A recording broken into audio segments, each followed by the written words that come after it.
बातें करते हम खेतों की और उसके रखवाली की, बाग बगीचा फल फूलों और फसलों की हरियाली की। हम बीजों की बातें करते उत्तम जल संसाधन की, हम तकनीकी बातें करते फसलों के उत्पादन की। हर किसान का सपना सच हो जीवन सुखद बनाने को, गाँव-गाँव के हर आंगन का प्यारा सा ये दर्शन। कृषि दर्शन, कृषि दर्शन, कृषि दर्शन, कृषि दर्शन, कृषि दर्शन, कृषि दर्शन, कृषि दर्शन, कृषि दर्शन। नमस्कार, जोहार। मैं नमिता आप सभी किसान भाई बहनों का स्वागत करती हूं आपके अपने पसंदीदा कार्यक्रम कृषि दर्शन में। बातों का सिलसिला जारी रखेंगे, लेकिन सबसे पहले देखेंगे कृषि समाचार। नमस्कार, कृषि समाचार में आपका स्वागत है। मैं हूं दिव्यांशु। आइए देखते हैं आज कृषि समाचार में क्या है खास। किसानों की आजीविका के लिए कृषि वानिकी प्रणाली होगी उपयोगी। सीमित स्तर पर एरोबिक विधि से धान की सीधी बुआई तकनीक को अपनाएं और हल्दी की खेती के लिए अनुशंसित प्रभेद में लगाएं राजेंद्र सोनिया। अब समाचार विस्तार से। राज्य के पठारी क्षेत्रों में शुष्क भूमि की खेती पर निर्भर किसानों को आजीविका के साधन के लिए कृषि वानिकी प्रणाली काफी उपयोगी साबित होगी।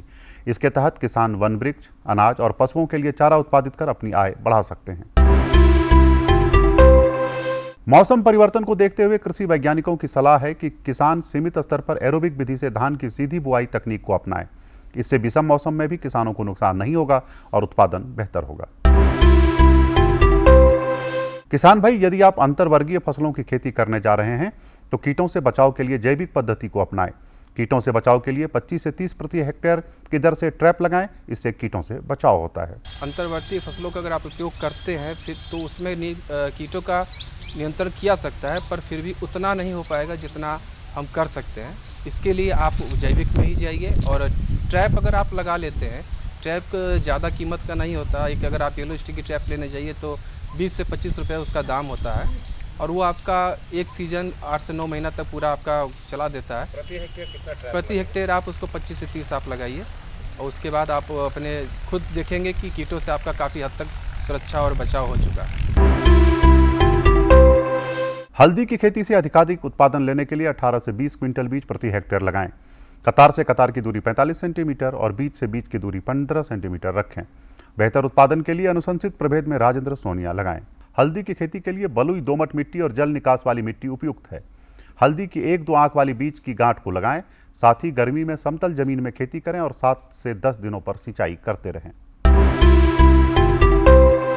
किसान भाई, बीजों को हिल पर बोने के लिए नवीन डिबलर नामक कृषि यंत्र का प्रयोग कर सकते हैं। इसकी कार्यक्षमता 3200 हिल प्रतिदिन है।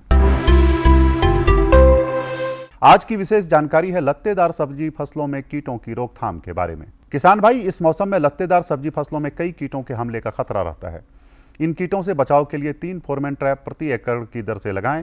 ध्यान रहे 20 से 25 दिनों पर यह ट्रैप जरूर बदलें।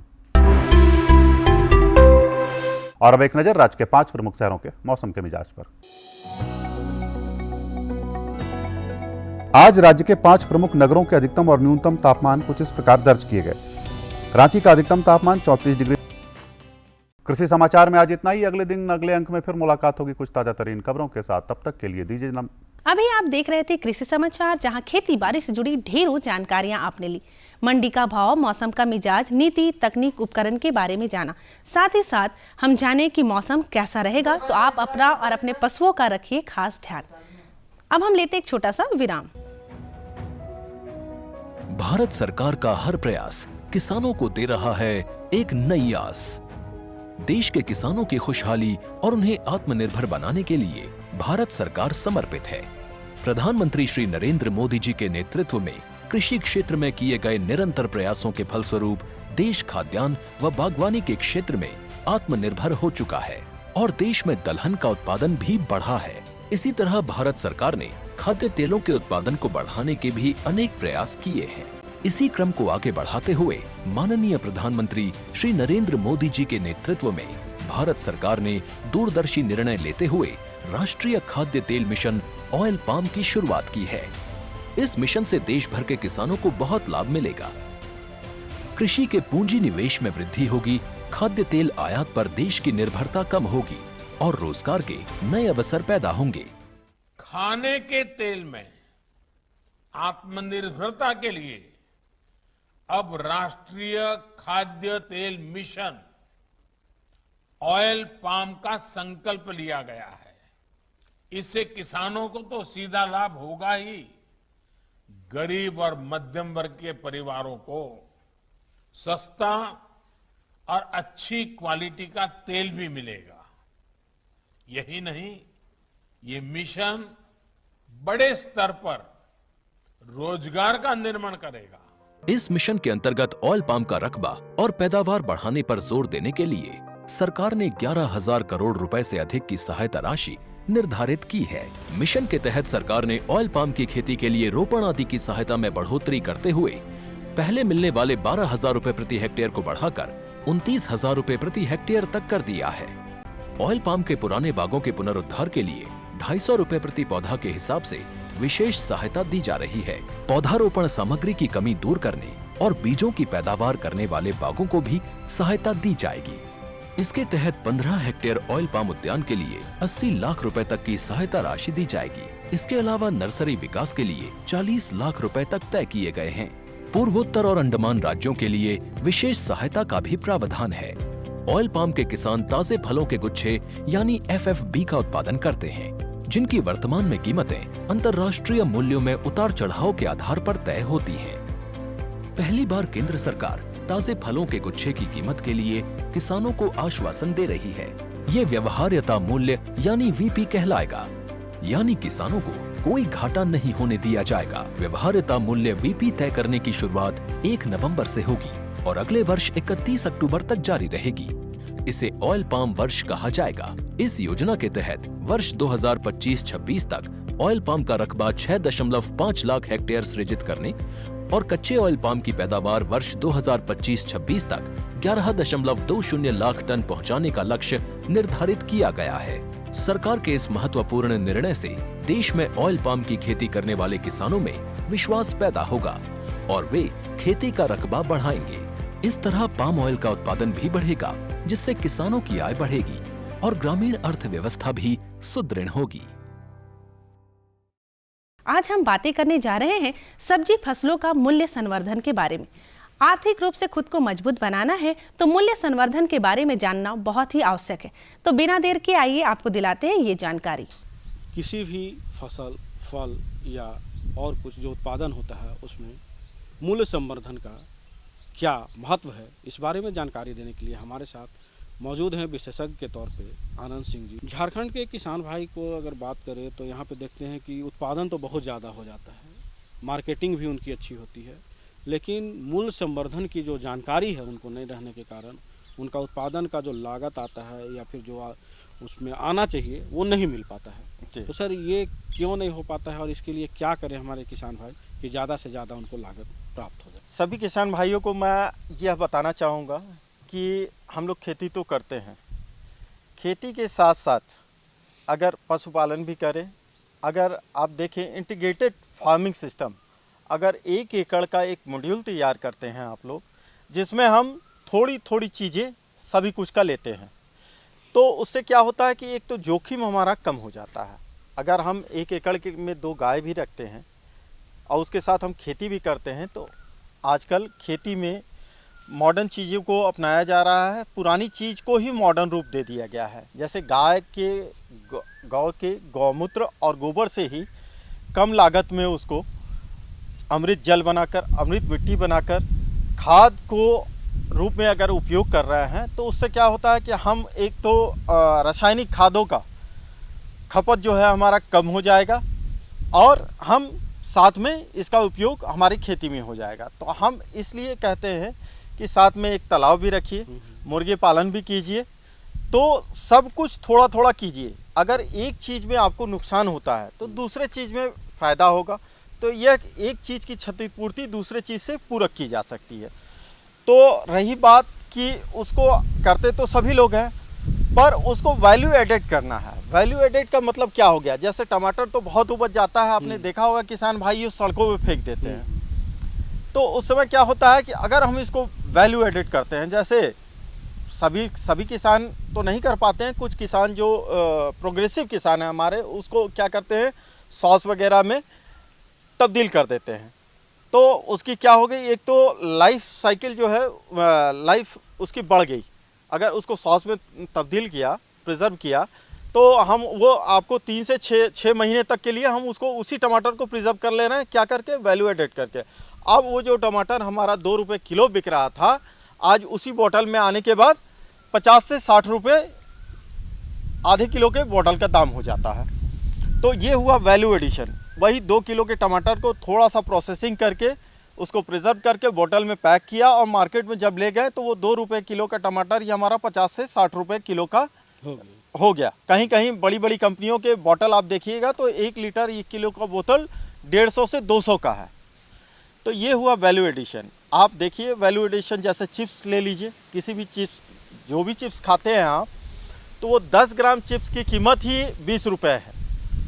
ठीक है, आपका जो आलू है ये 4 या 5 रुपये किलो का आलू बड़ी बड़ी कंपनियां आपसे ले जाके जो चिप्स के रूप में तब्दील कर रही हैं, तो वो आपका 10 ग्राम का 20 रुपये ले रही हैं। तो लगभग 200 रुपये, 150 से बहुत सारी कंपनियों का देखिएगा, किसी का कम में आता है, किसी का ज़्यादा में। तो 200 रुपये, 10 रुपये जो किलो का आलू है वो 200 रुपये में आफ्टर प्रोसेसिंग।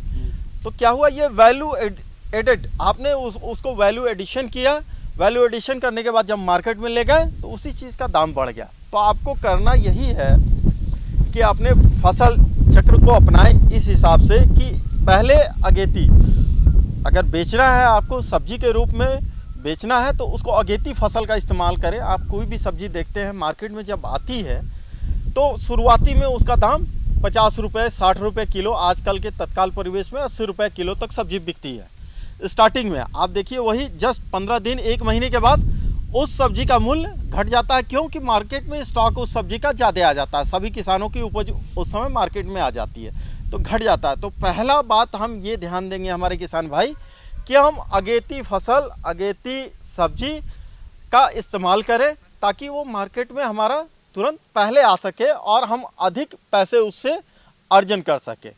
तत्पश्चात उसके बाद दूसरा प्रोसेस क्या आ गया कि अगर आप अगेती नहीं लिए हैं तो मार्केट के समय, जिस समय कम दाम हो गया उस फसल का, उस सब्जी का, तो आप क्या कर सकते हैं, उसको वैल्यू एडिट कीजिए। ठीक है, आप नहीं कर पा रहे हैं, किसानों का समूह बनाइए, ठीक है, एफपीओस बनाइए किसानों का। उसके तहत आप लोग किसानों को सरकार की बहुत सारी योजनाएं चल रही हैं जिसमें आपको ऋण दिया जाता है मशीनरीज लगाने के लिए, प्लांट लगाने के लिए। एफपीओ के माध्यम से आप उसके लिए सरकार को आवेदन कीजिए।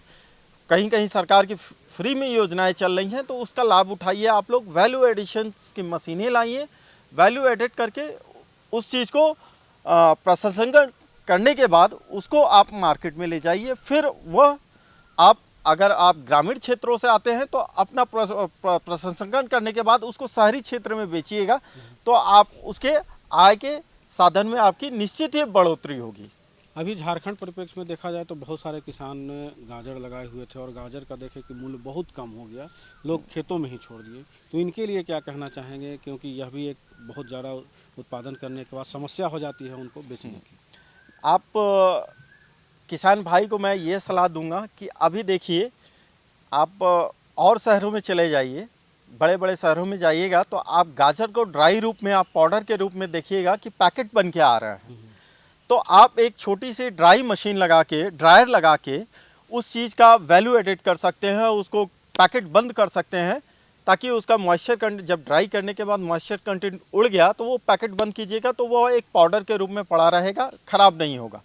तो अगर हमारे किसान भाई थोड़ा सा प्रोग्रेसिव हो जाए, थोड़ा सा और हट के सोचने लगें, तो वह उनकी गाजर की समस्या वो खेत में बर्बाद नहीं हो। उनको खेत से निकालना था, साफ़ सफाई करने के बाद उसको ड्राई कर देना था, ड्रायर एक लेके ड्राई कर देना, बड़े थोड़ी मात्रा में छोटा ड्रायर हो तो उसको बार बार ड्राई करके उसको सील बंद डब्बे में करके आप उसको आप खुद ही प्रिजर्व करके 6 महीने रख लेते हैं, 3 महीने रख लेते हैं। उसको जब ज़रूरत पड़े तो आप उसमें थोड़ा सा हर समय गाजर निकाल के किसी भी सब्जी में डालिए, टेस्ट वही आएगा। बस उसको क्या करना था, ड्राई फॉर्म में कर लेना था। अगर आप, बहुत सारी बहुराष्ट्रीय कंपनियां हैं जो अगर आप गाजर को ड्राई कर दिए होते तो बहुत सारा, आज नहीं कल आपका बिक ही जाना था। वो बहुत सारी ऐसी कंपनियां हैं। आजकल तो आप सूचना है, प्रौद्योगिकी का ज़माना है, इंटरनेट का ज़माना है, बहुत सारे ऐसी कंपनियां आप सर्च करते हैं, आपका ड्राई गाजर लेने के लिए तैयार हो जाएंगी वो कंपनियां। अगर आपको लार्ज क्वांटिटी में हो, 1-2 किलो की नहीं बात कर रहा हूँ, अगर कम से कम 10 टन 20 टन ऐसे हों तो कोई भी लेने का आपका ड्राई गाजर तैयार हो जाता है। तो किसान भाइयों, आपने देखा कि हमारे विशेषज्ञ ने मूल्य संवर्धन के बारे में कितनी अच्छी बातें बताई और कहा कि जो सब्जी आपका 2 रुपये में बिकता है, अगर उसी का मूल्य संवर्धन कर दीजिएगा तो 200 रुपये भी बिक सकता है। आप आए हमारे इस कार्यक्रम में और इतनी अच्छी और महत्वपूर्ण जानकारियाँ दी, इसके लिए आपका सर बहुत बहुत धन्यवाद। जी धन्यवाद। किसान भाइयों, आज के लिए बस इतना ही। अगले अंक में होगी फिर मुलाकात, तब तक के लिए दीजिए इजाज़त। जोहार। अब हम बातें करने जा रहे हैं गर्मा फसलों की देखभाल व सिंचाई प्रबंधन। जो भी किसान भाई बहन गर्मा फसल लगाए हैं उनके लिए आज का ये अंक है खास, क्योंकि हम आपको बताएंगे कि आपको कौन कौन सी सावधानियां बरतनी हैं और क्या क्या उपाय अपनाने हैं। जल ही जीवन है, इसलिए सिंचाई व्यवस्था बहुत ही अच्छा होना चाहिए ताकि हमारी फसलें अच्छी हो। तो आइए इसके लिए भी लेते हैं ये जानकारी। आज हम जानेंगे कि गर्मा सब्जी फसलों का प्रबंधन कैसे करें और सिंचाई की क्या व्यवस्था हो। इस बारे में विस्तृत जानकारी देने के लिए हमारे साथ मौजूद हैं विशेषज्ञ के तौर पे डॉक्टर अब्दुल मजीद अंसारी जी। गर्मा फसल की जब बात करते हैं तो सबसे ज़्यादा जो प्रबंधन की बात आती है वो सिंचाई की आती है। बिल्कुल। लेकिन हमारे किसान भाई झारखंड में गर्मा फसलों की खेती करते हैं, तो कौन कौन से सब्जी फसल हैं जो इस समय करेंगे वो? किसान भाइयों, आप तो जानते ही हैं कि गर्मी के जो सब्जियां हैं उसमें कद्दू वर्गीय सब्जियां सबसे प्रमुख है, जिसमें लौकी, नेनुआ, झींगी, करेला के अलावे आप जानते हैं कि तरबूज और खरबूज की भी आप खेती करते हैं। इसके अलावे भिंडी और बोदी की भी खेती आप सफलतापूर्वक करते हैं। धनिया पत्ता और कुछ पत्तेदार सब्जियों की खेती करते हैं। इसके अलावे अगर आपके पास समुचित मात्रा में सिंचाई का साधन है तो अदरक और ओल की भी बुआई आप आमतौर पर मार्च अप्रैल के महीने में ही कर देते हैं। तो लेकिन ये ध्यान रहे किसान भाइयों, गर्मा मौसम में जब भी आप सब्जी की खेती किए हैं या कर रहे हैं तो सिंचाई समुचित तरीके से आपको देनी होगी। सबसे बड़ी बात इसमें ये होती है कि खासकर अगर हम कद्दू वर्गीय सब्जी की बात करें, अगर सिंचाई में थोड़ी भी कमी होती है, खासकर फल के वृद्धि की अवस्था में, फल लग रहे हो, फल बढ़ रहे हो, खीरा हो, लौकी, नेनुआ, झींगी कुछ भी हो, तो इसमें क्या प्रॉब्लम आता है, या ककड़ी हो, तो सिंचाई की जहाँ कमी होगी, पौधे में पानी की कमी होगी तो फल तीते हो जाएंगे, फिर आपके मार्केट में मूल्य नहीं मिल पाएगा। कभी कभी क्या होता है, लौकी जैसे फसल में या खीरे में उसका जो फल का आकार है वो गड़बड़ा जाता है, पीछे साइड नुकीला हो जाता है और बाज़ार में कोई इसको खरीदता नहीं है, फल सूखा सूखा जैसा हो जाता है। और कभी कभी ऐसा देखते हैं, अगर लौकी की बात हम कर लें तो फल को दबाएंगे तो अंदर से उसमें एक खाली जगह रहता है जिसकी वजह से आसानी से दबता है, वो कड़ापन नहीं आता। साथ ही साथ उसमें जो एक लौकी में एक जो एट्रैक्टिव जो उसमें आता है, फ्रेशनेस का जो हम कह सकते हैं, वो चीज़ नहीं मिल पाता है, जिसके वजह से बाज़ार में मूल्य हमारे किसान भाइयों को नहीं मिल पाता। तो आपको समुचित तरीके से सिंचाई करनी है। अब कितने दिनों पे सिंचाई करनी है ये डिपेंड करता है कि आपके खेत की मिट्टी किस तरीके की है। अगर बलुआही दोमट किस्म की मिट्टी है तो हर दूसरे तीसरे दिन सिंचाई की आवश्यकता होगी। अगर थोड़ी मिट्टी भारी है, केवाल टाइप की मिट्टी है, नदी के किनारे की ज़मीन है, उसमें कार्बनिक तत्व बहुत समुचित मात्रा में उपलब्ध है मिट्टी में, तो वैसे दिनों स्थिति में 5 दिनों के अंतराल पे भी आप सिंचाई कर सकते हैं।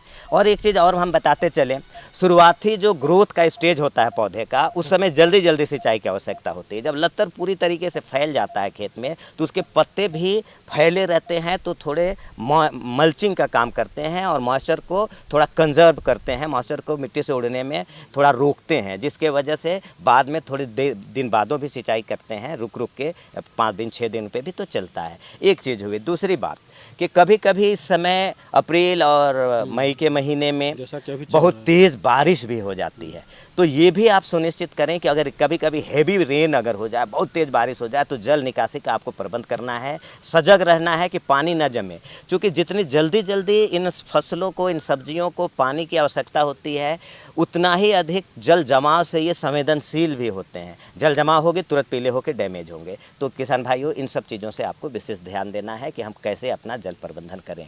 जैसा कि आपने बताया कि जल्दी जो पानी देने की समस्या है वो तो है। झारखंड की अगर परिप्रेक्ष्य में बात करें तो यहाँ पे सारे जो ज़मीन है टाँट टीकर टाइप पे हैं और जहाँ जल्दी पानी सूख जाते हैं, ऐसे में सिंचाई के प्रबंधन के लिए नई तकनीक क्या आई है, उसका प्रयोग कैसे करेंगे?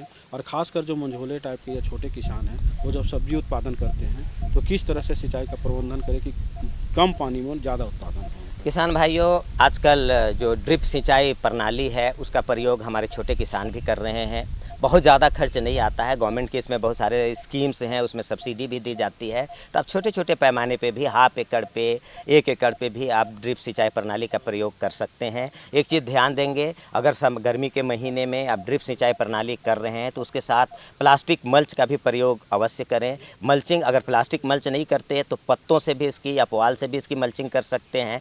पत्ते और पुआल की मल्चिंग में एक चीज़ें आती है, थोड़ी सी दिक्कत कभी कभी कि इसमें कीड़े का प्रकोप अधिक हो जाता है या फिर दीमक खासकर लग जाता है सूखे पत्ते में के वजह से। लेकिन ये एक मल्चिंग का स्थानीय जो तरीका है पत्ते या सूखे पत्ते और पुआल से, ये भी आप अपना सकते हैं। नहीं तो प्लास्टिक मल्च के माध्यम से भी हमारे कुछ प्रोग्रेसिव फार्मर्स जिसे हम कहते हैं वो लोग कर रहे हैं, और बहुत सारे डेमोस्ट्रेशन का भी हमारे विश्वविद्यालय के और KVK के द्वारा भी इसके सहयोग दे करके प्रत्यक्ष क्षण प्रणाली से हमारे किसान के खेतों में कुछ किसानों के खेत में डेमोस्ट्रेशन किया गया है, जिसे दूसरे लोग भी सीख के कर रहे हैं। ये चीज़ हुई। दूसरी बात एक और हम बताएं कि जब अप्रैल और मई के महीने में बहुत तेज़ धूप होता है और टमाटर जैसे पौधे या और दूसरे भिंडी के पौधे हैं, इसकी अगर आप खेती कर रहे हैं, जो कद्दू वर्गीय है उसमें धूप से कोई फ़र्क नहीं पड़ता। अगर आप समुचित मात्रा में पानी देते हैं तो हम कह सकते हैं वो धूप से उसको बहुत नुकसान नहीं होता। जितनी गर्मी होगी वो पौधे उतने अच्छे होंगे, सिर्फ पानी समुचित मात्रा में देना होगा। लेकिन टमाटर और भिंडी को बहुत अधिक गर्मी पड़ती है तो खासकर टमाटर को ज़्यादा नुकसान होता है। अगर गर्मी में आप टमाटर जैसे फसल की खेती किए हैं तो आपको शेड नेट से छाया दे सकते हैं। पीलर दे 10-10 फीट, 15-15 फीट की दूरी पे, और सिर्फ 10 से 12 फीट की ऊंचाई पे आप हरे रंग की जो जाली आती है, नेट आती है, उसको शेड नेट कहते हैं। वो 50% यानी आधा धूप की क्षमता को कम कर देता है। तो अब अपने पूरे खेत में उसे ढक सकते हैं। 10-12 फीट की ऊंचाई पे आप उसको करके एक मचान टाइप का बना के आप उसको नेट से कवर कर दें। धूप आधी हो जाएगी तो गर्मी से पौधों को कम नुकसान होगा। नहीं तो टमाटर में गर्मी के दिनों में आप देखेंगे कि टमाटर के जो फल पकते हैं वो कभी एक साइड पके रहेंगे, एक साइड कच्चा रहेगा, कलर भी नहीं आएगा, और एक साइड बिल्कुल ही वो डैमेज होने लगेगा, दूसरे साइड कच्चा ही रह जाएगा। इस तरह की समस्या आती है। सनबर्न की समस्या आती है।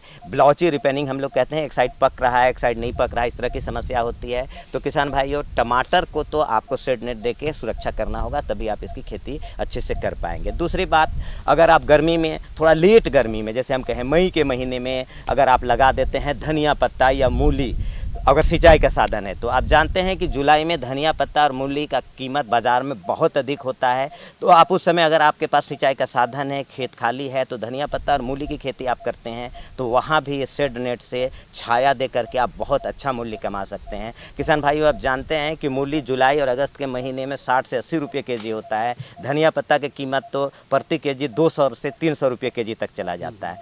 तो उसको भी आप शेड नेट से कर सकते हैं। एक और गर्मी में खेती बहुत अच्छे से किया जाता है, वो है मिर्च की। क्योंकि हमारे प्रदेश में ये मिर्च सब्जी के रूप में, हरे मिर्च के रूप में हम लोग करते हैं, तो इसकी भी खेती गर्मी में सफलतापूर्वक कर सकते हैं। अच्छा, इसे शेड नेट देने की उतनी ज़रूरत नहीं है, सिर्फ सिंचाई का साधन चाहिए। और इसमें पत्ता सिकुड़न रोग लगता है, जो वायरल डिजीज़ है, जो छोटे छोटे कीड़े रस चूसते हैं और उसके रोग को फैलाते हैं। तो उन कीटों को कंट्रोल करना बहुत ज़रूरी होता है। अगर आप मिर्चा की खेती किए हैं तो किसान भाइयों, आप इमिडाक्लोपिड नाम की एक सिस्टेमिक इंसेक्टिसाइड दवा है, उसका 1 ml प्रति लीटर की दर से घोल बना के 10 से 12 दिनों के अंतराल पे आप छिड़काव करते रहें, तो आपके फसल सुरक्षित रहेंगे और आपको अधिक उत्पादन मिर्चा का भी मिल पाएगा। तो किसान भाइयों, आपने देखा कि हमारे विशेषज्ञ ने गर्मी फसल में सब्जी का प्रबंधन कैसे करें, इस बारे में कितनी अच्छी और विस्तृत जानकारी दी। साथ ही फसलों में तीतापन क्यों होता है उसके बारे में भी जानकारी दी। अगर इन बातों को आप उपयोग में लाते हैं तो सब्जी फसल आपकी तीता ना होंगे और बाजार में मूल्य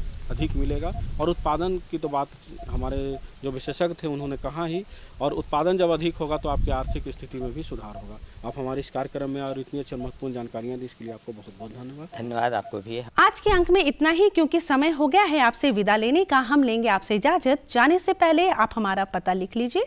हमारा पता है कार्यक्रम कृषि दर्शन, कृषि प्रकोष्ठ द्वारा केंद्र निदेशक, दूरदर्शन केंद्र, रातों रोड, रांची। पिन संख्या 834001। अब आप मुझे और हमारी कृषि दर्शन टीम को विदा दीजिए। जोहार।